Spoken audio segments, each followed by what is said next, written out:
बहुत गिरे हुए हैं, लेकिन वो तो बड़े कृपालु है ना। उनकी पतित पावनता पर, उनकी कृपालुता पर विश्वास करके हम दावा करते हैं कि हमें इसी जन्म में भगवत प्राप्ति हो जाएगी। अपनी पवित्रता का दावा नहीं कर सकते, अपनी तपस्या का, अपनी साधना का दावा नहीं कर सकते, लेकिन वो पतित पावन है और मैं पतित हूं। वो दीन बंधु है, मैं दीन हूं। वो असरण शरण में, उनकी शरण में हूं। इस बात के दावा से हम कह सकते हैं कि वो कृपा करके मुझे इसी जन्म में, हाँ, हमारा काम बना देंगे। हमें ऐसा भरोसा कभी नहीं छोड़ना चाहिए, ऐसा भरोसा दृढ़ रखना चाहिए। आप निश्चित समझो, भरोसे पे ही गाड़ी चल रही है।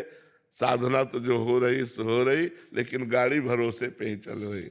भरोसो दृढ़ इन चरणन केरो, भरोसो दृढ़ इन चरणन केरो। बस दृढ़ भरोसा।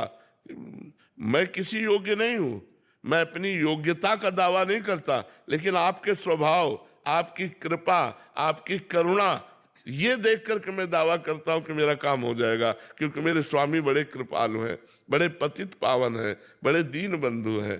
तो आप ये संकोच मत कीजिए कि अविरल भक्ति मांगने का हमारा अधिकार है कि नहीं। नहीं, हमारा जन्म सिद्ध अधिकार है, क्योंकि मैं भगवान का हूँ, भूल से संसार का हो गया। अब अपनी भूल मिटाने के लिए मुझे मनुष्य जन्म मिला और सत्संग मिला।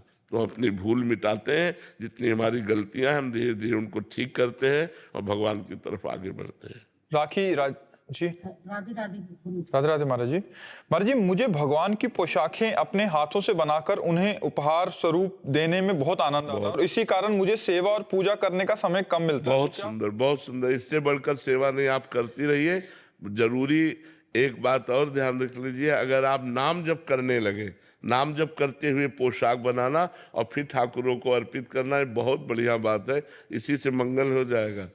सुदामा, इसमें प्रसंग आता है, जब भगवान श्री कृष्ण आए तो धोबी से कपड़े, सुदामा से माला, दर्जी से सिलवाना और एक चंदन लगाना, सबको भगवान ने मोक्ष प्रदान किया।